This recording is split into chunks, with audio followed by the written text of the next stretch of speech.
royalty. They'll be calling me, calling me. They'll be calling me royalty. Best to give me loyalty, 'cause I'm taking the world, you'll see. They'll be calling me, calling me. They'll be calling me royalty.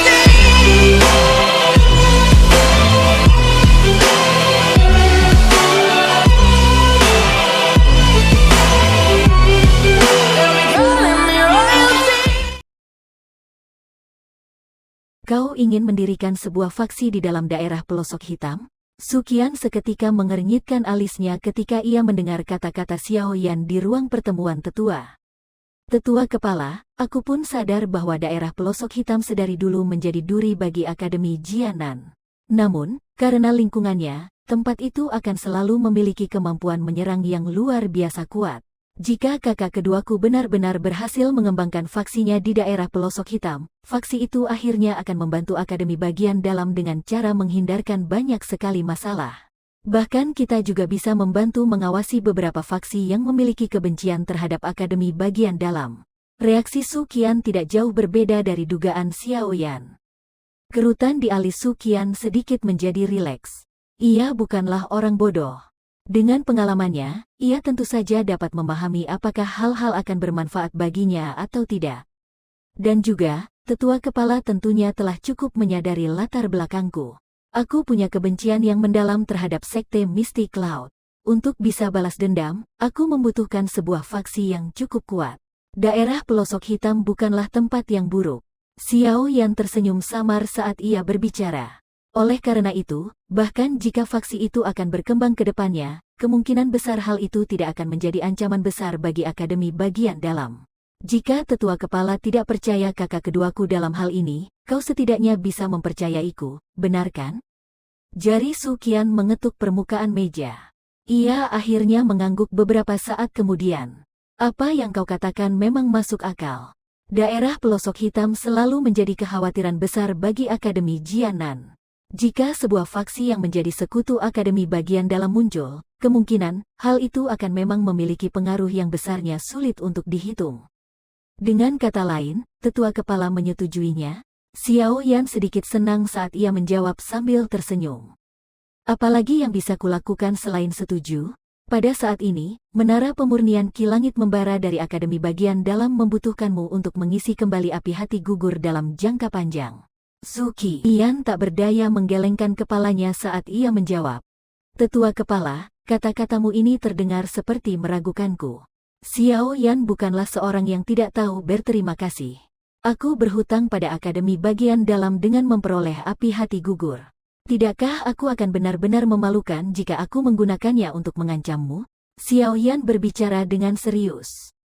Hehe, kau tidak buruk dalam hal ini. Kau memandang persahabatan dengan cukup serius. Diriku yang tua ini menyukainya. Sukian mengusap jenggotnya dan mengangguk merasa puas. Ia selalu menyukai dan menghargai Xiao Yan. Ini bukan hanya karena kekuatannya dan bakatnya, tetapi juga wataknya. Baiklah, biarkan saudara keduamu merasa nyaman dan melakukannya. Daerah pelosok hitam terlalu kacau dan sedikit meluruskannya juga bermanfaat bagi Akademi Jianan kita. Sukian melambaikan tangannya dan berbicara sambil tersenyum. Xiao Yan tersenyum dan mengangguk. Apakah cederamu sudah baik-baik saja? Sukian mengganti topik pembicaraan. Ia tersenyum dan bertanya kepada Xiao Yan ketika ia menyadari pembahasannya telah habis. Ya, aku baik-baik saja. Anak muda, tubuhmu sungguh merupakan sumber iri hati. Kau bisa melompat-lompat penuh tenaga hanya setelah memulihkan diri beberapa hari meskipun menderita cedera serius seperti itu. Sukian berdecak dan menunjukkan wajah yang penuh dengan iri hati. Jenis tubuh yang hampir tak dapat dikalahkan ini memanglah sesuatu yang didambakan oleh orang lain. Xiao Yan tersenyum. Tubuhnya sekuat ini, karena telah ditempa oleh penderitaan yang tak terhitung jumlahnya. Dunia ini tidak memberinya begitu saja. Apa yang akan kau lakukan berikutnya? Jangan bilang kau ingin pergi ke daerah pelosok hitam untuk membantu saudara keduamu. Jari Sukian mengetuk meja dengan lembut saat ia bertanya. Ia dapat mengurus masalah daerah pelosok hitam sendirian dan aku akan mengirim orang untuk memberitahuku jika ia benar-benar membutuhkanku untuk campur tangan. Xiao Yan menggelengkan kepala dan merenung. Aku masih akan tinggal di akademi untuk beberapa saat hingga aku menyelesaikan masalah mengenai dirinya. Tentu saja, masih ada satu hal lagi. Yaitu untuk diam-diam berlatih segel gunung terbuka dari teknik segel dewa yang Sun Er tinggalkan. Teknik Dou kelas di tingkat tinggi.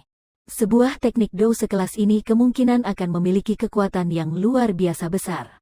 Jika ia berhasil menerapkannya, hal itu tak dapat dipungkiri akan menjadi kartu as Xiao Yan yang lain. Hal itu juga akan meningkatkan kemungkinan menang di pertarungan dengan Yun San di masa depan. Akan tetapi, ia perlu merahasiakan hal ini. Oleh karena itu tentu saja Xiao Yan tidak menyebutkannya. Dirinya, apakah kau berbicara mengenai wanita kelas Douzong itu? Su Qian mengangkat alisnya dan seketika bertanya agak penasaran. Sebenarnya dari mana wanita ini datang? Mengapa aku tidak pernah mendengar seorang ahli seperti itu di sekitar tempat ini? Xiao Yan agak ragu saat mendengar hal ini. Ia mengangkat pundaknya dan memberikan penjelasan singkat tentang asal mula Ratu Medusa. Sungguh tak terduga. Ia ternyata adalah Ratu Medusa yang legendaris. Bahkan ia adalah seorang Medusa setelah berevolusi. Tidak heran. Wajah Su Qian penuh dengan keterkejutan saat ia berdecak. Ia segera berkata dengan menggoda kepada Xiao Yan. Tetapi anak muda, kau cukup kuat. Kau bahkan berani memprovokasi wanita seperti ini. Aku dengar penerus Ratu-Ratu Medusa semuanya merupakan orang-orang yang sangat berdarah dingin. Membunuh manusia seperti membunuh ayam. Tak terduga bahwa ia ikut campur untuk menyelamatkanmu. Itu sungguh tak dapat dipercaya. Kala itu, seorang Ratu Medusa yang berevolusi telah muncul di benua ini di masa lalu. Secara kebetulan, ia dilecehkan oleh seorang tuan muda dari faksi tingkat atas. Akhirnya, wanita itu menerjang ke dalam faksi dan melakukan pembantaian, membinasakan faksi itu. Sejak itu, para pria di benua bergerak menyingkir ketika mereka melihat Ratu Medusa. Mereka semua takut bahwa mereka akhirnya akan membuat faksi mereka hancur jika mereka sembrono. Hihi, apakah kau tahu seberapa beruntungnya dirimu sekarang? Xiao Yan mengusap keringat dingin di keningnya. Ratu Medusa yang sebelumnya memang mengerikan. Tidak perlu alasan apapun untuk membunuh seseorang. Semoga saja Ratu Medusa ini bisa sedikit lebih masuk akal.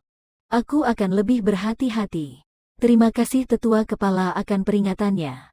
Xiao Yan tersenyum kecut saat ia mengepalkan tangannya memberi hormat ke arah Su Qian. Setelah itu, ia berjalan keluar dari ruang pertemuan di hadapan senyum yang digodok di mata Su Qian. Su Qian memandang punggung Xiao Yan yang menghilang. Baru setelah itu ia dengan menggoda bergumam seraya tersenyum. Akan tetapi, anak ini sepertinya tidak tahu, meskipun memiliki sifat alami membunuh yang begitu intens, Medusa benar-benar mencintai seseorang hingga akhir setelah ia ditundukkan olehnya. Anak ini, keberuntungannya dengan wanita memang cukup besar. Xiao Yan kembali bergegas ke gerbang Pan setelah meninggalkan ruang pertemuan. Ia memberitahu Xiao Li kabar baiknya itu. Xiao Li pun cukup senang saat mendengar bahwa Akademi Bagian Dalam tidak akan menentang rencana itu. Ia seketika mengingatkan Xiao Yan tentang sesuatu sebelum bergegas kembali ke Akademi Bagian Dalam dan pergi ke kota Jiannan untuk memanggil para anak buahnya. Setelah itu, mereka menuju daerah pelosok hitam untuk menggunakan kesempatan yang ada untuk mengembangkan faksi mereka. Xiao Yan tak berdaya di hadapan Xiao Li yang tak sabaran. Ia hanya bisa membiarkannya pergi. Akan tetapi, Xiao Yan berulang kali mengingatkan Xiao Li bahwa ia harus mengirimkan seseorang untuk berhubungan dengannya secepat mungkin jika ada masalah apapun. Saat ini, Han Feng dari daerah pelosok hitam telah mati dan emas perak bersaudara tidak berani mencolok. Mengingat kekuatan Xiao Yan, hal itu sudah cukup untuk menyingkirkan orang-orang itu yang sering disebut peringkat hitam. Kehidupan Xiao Yan menjadi tenang setelah Xiao Li meninggalkan Akademi Bagian Dalam. Ia berdiam di gerbang Pan selama 2 hari lagi sebelum akhirnya tak bisa menahan rasa penasarannya terhadap keterampilan segel dewa. Sekali lagi, ia menemukan alasan untuk memasuki pedalaman pegunungan yang luas. Pedalaman pegunungan itu luas dan tak berujung. Warna hijau lebat terus menyebar hingga sudut penglihatan orang. Angin liar berhembus dan seluruh pegunungan itu memancarkan suara hembusan. Xiao Yan duduk bersila di atas sebuah batu besar di sebuah puncak gunung yang agak kosong. Akan tetapi ia tidak langsung melatih teknik segel dewa. Alih-alih, ia mendongak dan memandang langit yang kosong. Sesaat kemudian ia dengan tak berdaya membuka mulutnya dan berkata, "Tunjukkan dirimu. Aku tahu kau dari tadi mengikutiku." Suara Xiao Yan baru saja terdengar ketika sebuah titik di langit mulai sedikit bergejolak. Sebuah sosok cantik anggun proporsional muncul entah dari mana. Tatapan terang sedingin es melesat menuju tubuh Xiao Yan. "Apa kau cari mati?" Medusa melangkah lembut di langit kosong tepat seperti peri yang sedang mengendarai ombak. Namun hawa membunuh peri ini sedikit terlalu pekat. Dalam sekejap mata, ia muncul di depan Xiao Yan dan berbicara dingin. "Jangan menyuruhku untuk mati terus-menerus. Aku juga sadar kau tidak bisa membunuhku sekarang." Xiao Yan melambaikan tangannya dan tertawa kecut. "Kau bilang apa?" Alis Ratu Medusa tegak lurus ketika ia mendengar perkataan Xiao Yan ini. Mata indahnya penuh dengan hawa membunuh yang dingin dan pekat. "Kau pasti jelas paham apa yang aku katakan. Meskipun kau telah melebur dengan roh piton penelan surga, kau juga dipengaruhi olehnya. Oleh karena itu, kau belum bisa membunuhku dan bahkan sering mengikuti di sebelahku." Xiao Yan menghela nafas saat ia mengamati Ratu Medusa yang wajahnya menjadi memburuk setelah perkataannya itu. "Jangan pikir bahwa piton penelan surga dapat memengaruhiku selamanya. Aku akan bisa membunuhmu cepat atau lambat." Suara Ratu Medusa seperti sungai es. "Kita bisa melakukan sebuah transaksi. Bagaimana menurutmu?" Xiao Yan mengusap kepalanya yang agak sakit dan dengan tak berdaya berbicara. Ratu Medusa tidak sedikit pun bereaksi terhadap usul Xiao Yan. Beberapa tahun ini, karena berbagai macam transaksi inilah ia akhirnya terjerat dengan orang ini. "Aku bisa membantumu benar-benar menghilangkan pengaruh piton penelan surga dan membiarkanmu menjadi seorang Ratu Medusa sejati." Meskipun sudah menentukan di dalam hatinya bahwa ia akan mengabaikan kata-kata manis Xiao Yan, hati Ratu Medusa masih berdegup kencang ketika Xiao Yan mengatakan hal ini. "Mengapa aku harus percaya padamu?" Mata panjang cantik Ratu Medusa menyipit menjadi sebuah lengkungan malas saat ia tersenyum dingin. Xiao Yan melambaikan tangannya dan sebuah bayangan melesat dari lengan bajunya. Akhirnya hal itu didorong ke dalam tangan Ratu Medusa. Ia melihat dengan dekat dan mendapati hal itu adalah sebuah gulungan. Beberapa kata-kata tercetak ke dalam matanya ketika ia perlahan membukanya. Ini adalah sebuah resep obat. Pil obat yang bisa dimurnikan, yang akan mengobati pengaruh roh lain, sesuatu yang sedang dihadapi Ratu Medusa. Ini adalah pil obat tingkat 6, pil pemulihan jiwa. Bahan obat dan hal lainnya yang diperlukan untuk memurnikan pil obat ini tidak berada di gulungan ini. Jika kau setuju dengan persyaratanku, aku akan membantumu memurnikannya di masa depan. Bagaimana? Xiao Yan berbicara dengan tak acuh. "Apa permintaanmu?" Raut muka Medusa berubah ketika ia melipat gulungan itu. Suaranya masih sedingin es ketika ia bertanya. "Kau akan mengikuti di sampingku selama 1 tahun. Kau tidak diperbolehkan memiliki niat membunuh terhadapku. Jika aku memintamu untuk ikut campur ketika dibutuhkan, kau tidak boleh menolakku." Xiao Yan tersenyum dan melanjutkan, "Setelah 1 tahun ini berakhir, aku akan membantumu memurnikan pil obat. Pada saat itu kau bisa melakukan sesuka hatimu, jika kau masih ingin membunuhku." "Bagaimana?" Mata Ratu Medusa berkerlip. Hatinya terjun dalam perjuangan yang bertentangan. "Selama kau mendapatkan pil pemulihan jiwa, kau akan menjadi seorang Ratu Medusa yang murni ke depannya. Kau tidak akan dipengaruhi oleh apapun. Kebebasan semacam ini memiliki harga yang mahal." Tawa Xiao Yan bergema di sebelah telinga Ratu Medusa. Tawa itu penuh dengan daya pikat. Tangan lembut Medusa mendadak mengencang.